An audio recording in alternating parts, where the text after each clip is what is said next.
everyone, it's Kate here, and today I have a very exciting and also very helpful video for you today. If you are Disney Dreamlight Valley players and fans out there, I have 7 tips for beginners in Dreamlight Valley I would love to share with you.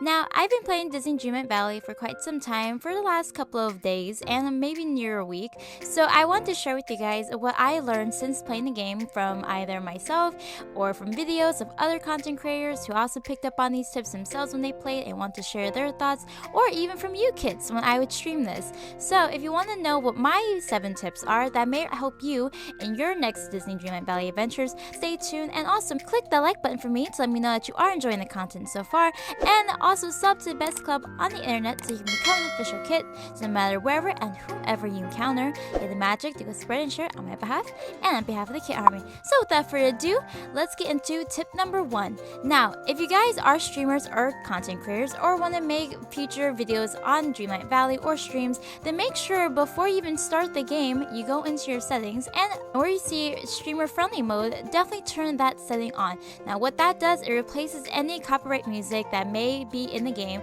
and replaces it with an alternative. So if you ever wanted to just have that extra cushion and security of not getting copyright claims or copyright strikes due to copyright music, then definitely turn this on for any of you Dreamlight Valley content creators and adventurers who want to make videos and streams off of this game.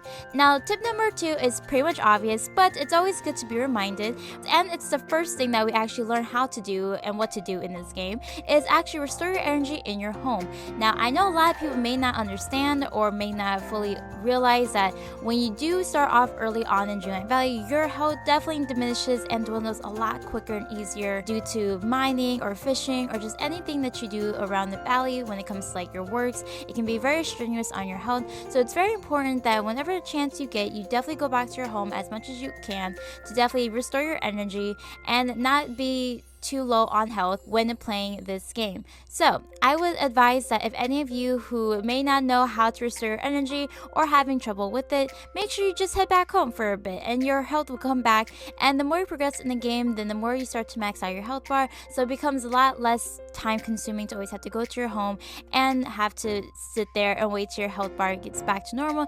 If you're starting off in Dreamlight Valley that you need to know this tip, I advise that you make sure you keep that in mind when going out and exploring and doing all these different activities. That definitely does take a chunk out of your health. So that's my advice. And speaking of home, this will lead right into tip number 3 that I have for you kids as well, which is move your home around. Now, I know in editing, we don't really think about these things, or sometimes they may go over our heads, but it's definitely a tip that I obviously did not know about until I learned about from others. So if you're an adventurer like me, or like any of us Dreamlight Valley goers, we love to travel around. We have plenty of missions that definitely do take a lot of our energy to have to explore and run to, and you know, if you don't have fast travel at the moment and you haven't unlocked that quite yet, then definitely moving your home around to wherever you are is going to be very helpful. So if you're on a certain mission where you have to mine quite a lot and it does take energy out, or you haven't learned how to eat yet in the game or haven't unlocked the feature to cook, then definitely make sure you move your house around as much and as often and as frequent as possible, and also save you a lot of time when it comes to these missions that we are going to be on in this game. And if you guys are like me who want some lazy fun hacks in this game, that is one for sure. So now tip number 4, I know we all have this struggle. I have learned what this struggle is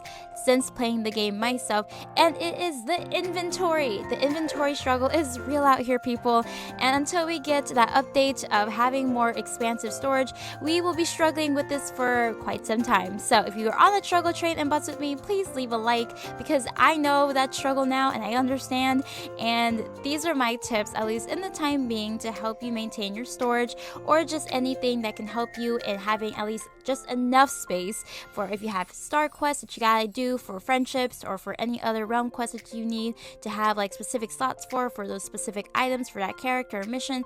Then these are some sub tips that I have for you guys within tip number 4. Now, if you are seeing a struggle in your inventory and you see a lot of supplies are building up, and even in your chest inventory there's no space or room whatsoever, but you have a lot of one item, what I would suggest is go and sell your supplies to Goofy. Now, of course, you might need them in the future and you might have need for them when it comes to certain missions or making certain things. But in the time being, if you just need some space for the time, and a lot of supplies that you do harvest anyways, you can make back up very quickly in the game.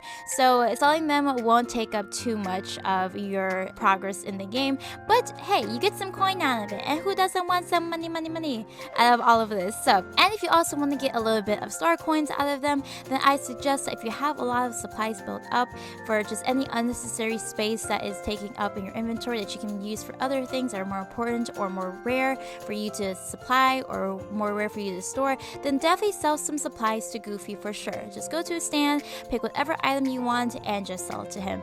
And I definitely do say that does help quite a lot. I mean, yes, you do have to go to Goofy every single time and you have to travel there, but hey, if you can get some space out of it, then it's all worth it to me. You know, I definitely would recommend you guys go do that for sure if you have not already thought about that.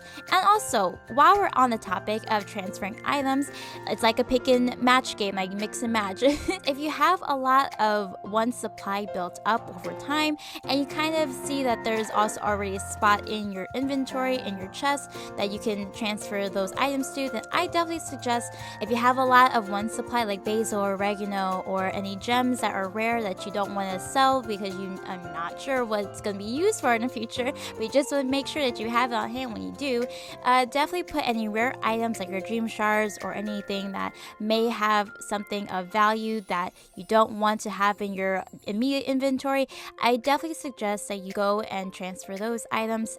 And also too, if you're in the middle of nowhere and you have no space, which I have definitely ran into this problem many a times when I'm fishing or harvesting or just anything in general, I have to look at my inventory to see what are some things I can drop. Now you can definitely drop items at any time at any random place you possibly can, and they're just gonna stay there until you pick them up again, of course. But if you're in a pinch like I am sometimes, or when you need to have enough or just a space or two just for anything in general, definitely drop some items while you can. And like I said, they remain there until you go back and pick them up anyways. So if you want to return to a specific area where you dropped a specific item, then definitely go back and pick those up when you have more than enough room in your inventory. And Dreamlight Valley, I hope we get this update very soon because the struggle for inventory is real out here, and I cannot wait till hopefully when we get new improved storage and have enough room and expanse to definitely have more in our arsenal to carry when we're on these Star Quest missions and everything like that.